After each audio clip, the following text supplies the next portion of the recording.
know the hands keep your soul. Just wait until it's done. Pancasila adalah nilai-nilai luhur yang diwariskan para pendiri bangsa, anugerah tiada tara dari Tuhan Yang Maha Esa. Sudah lebih dari 78 tahun Indonesia merdeka tanpa kemegahan, kemewahan dari denyut nadi kota di tanah air. Namun, banyak dari mereka yang masih bernafas dengan ketertinggalan. Kampung Mutihan, Sondakan, Kecamatan Lawean, Solo, Provinsi Jawa Tengah. Kampung ini dijuluki sebagai Kampung Pancasila, yang dijadikan sebagai tempat implementasi dari nilai-nilai Pancasila. Kampung ini juga dijadikan sebagai contoh dalam penerapan nilai-nilai luhur Pancasila dalam kehidupan sehari-hari di masyarakat. Hal yang melatar belakangi terbentuknya Kampung Pancasila adalah untuk menegakkan nilai-nilai Pancasila. Pancasila adalah dasar negara Indonesia. Selain itu, latar belakang terbentuknya Kampung Pancasila adalah sebagai contoh penerapan nilai luhur Pancasila, sebagai contoh sikap toleransi antar umat beragama.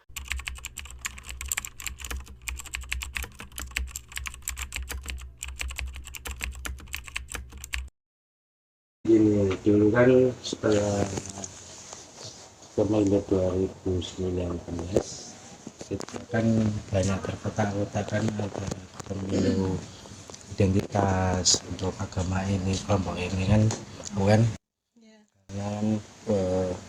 banyak yang mendukung kelompok ini karena agama ini, untuk ini kan. Nah, seperti itu kan kemarin yang 2019 kan terpecah seperti itu. Jadi pihak pemerintah khususnya keamanan negara, khususnya tentara TNI dia mau membentuk suatu kampung dari Pangdam khususnya Jawa Tengah, jadinya Kampung Pancasila biar terbentuk toleransi gitu.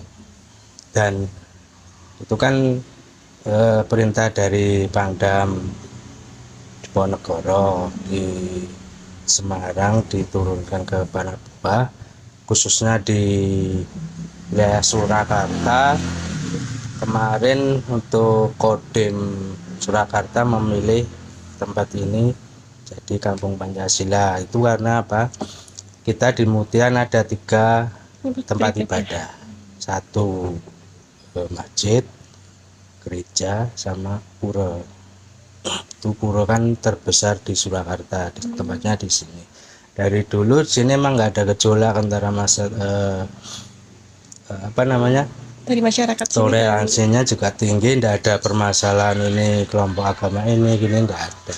Makanya kita dipilih sebagai Kampung Pancasila karena itu. Yang wilayah Mutihan kan besar, nggak cuma sini dan sama timur. Gerejanya di sana, yang masjid sini ada 1, 2, 3, dan pura yang di bawah sana. Ada ke sana. Sudah tadi tapi cuma di depannya aja, belum masuk. Kalau masuk ya cuma di halaman depan. Biasanya izin yang depannya itu, yang depan ada pohon jambu, mangga itu yang menunggu.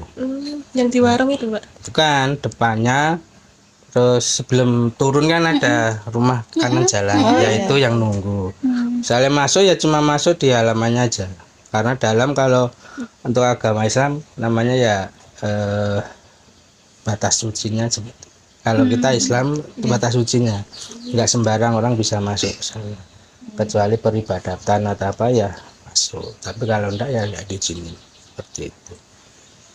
Ya, sampai sekarang ya itu kita ya udah Kampung Pancasila. Ya itu sejarahnya kan karena dulu kita karena terpecah setelah 2019 pemilu itu. Karena politik identitas, karena agama ini ya, karena salahnya seperti itu. Kan tahu sendiri kan, kita kan negara kita kan majmuk, dari bermacam-macam agama, keyakinan, suku, ras, baik. Kalau kita nggak toleransi pada diri kita sendiri, pada kanan kita sendiri, tidak ada yang bisa membentuk seperti itu.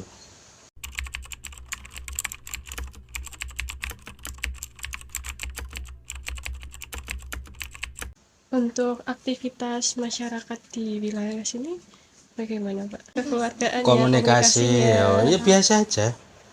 Setiap hari raya mereka untuk umat Hindu banyak, salah satu ke Surakarta kan ke sini salah ada Karanganyar, ada sekitar Boyolali yang beragama Hindu sembahyang ke sini, dan otomatis kan melibatkan warga untuk masalah parkir, keamanan apapun kan ya kita biasa aja, kita bantu untuk mengamankan parkir, nomor jalur, semua kita bantu seperti itu. Lah mereka juga imbal baiknya mungkin ngasih makan seperti itu biasa. Kalau kita lebaran juga biasa, lewat biasa, nggak ada antara singgung-singgungan atau masalah sana. Ibaratnya kalau masalah makanan babi atau apa gitu najis, enggak biasa. Karena kita juga tahu mereka kalau masalah makanan babi itu kan bagi mereka nggak apa-apa. Ya, bagi mereka. Ya kita kalau nggak suka ya udah diam aja gitu aja, nggak mempermasalahkan seperti itu. Kalau masalah gereja di sana juga sama, gereja kan dimasuk kampung itu. Ya setiap peribadatan ya udah ibadatan selesai, nggak ada menyinggung harus dibubarin, harus gini enggak, karena udah terbentuk udah sekian puluh tahun di sini. Mungkin saya masih kecil pun pura itu sudah ada, masjid sudah ada, gereja sudah ada, tapi nggak seperti keadaan seperti ini. Dulu tetap namanya sama tapi bangunannya yang beda. Kalau masyarakat sini Pak, kan ada Hindu, ada Kristen, ada Islam. Itu mayoritas di sini kebanyakan menganut agama apa? Kalau mayoritas, karena kita kan di Jawa, tetap Islam. Karena kan untuk umat Hindu kan, Kristen itu kan minoritas di Jawa. Kalau di Bali minoritas Islam, nah mayoritas Hindu, sama aja. Kalau di Sulawesi minoritas mungkin Hindu, kalau mayoritas mungkin bisa Kristen, bisa Islam. Tempat-tempat tidak semua ya ada. Dulu warga pribumi sini ya ada Hindu 1-2 sama, karena ke tempat kita kan Jawa, jadinya mayoritasnya tetap Islam karena masjid yang paling banyak gitu.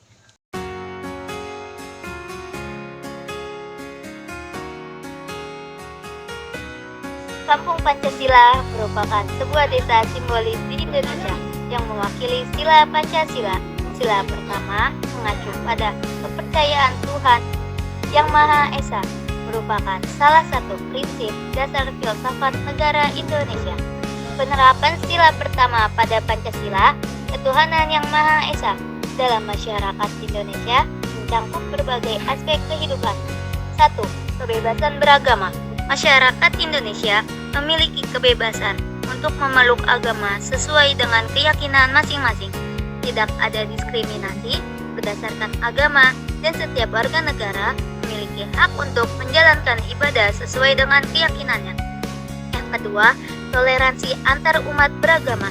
Indonesia adalah negara dengan beragam agama dan kepercayaannya.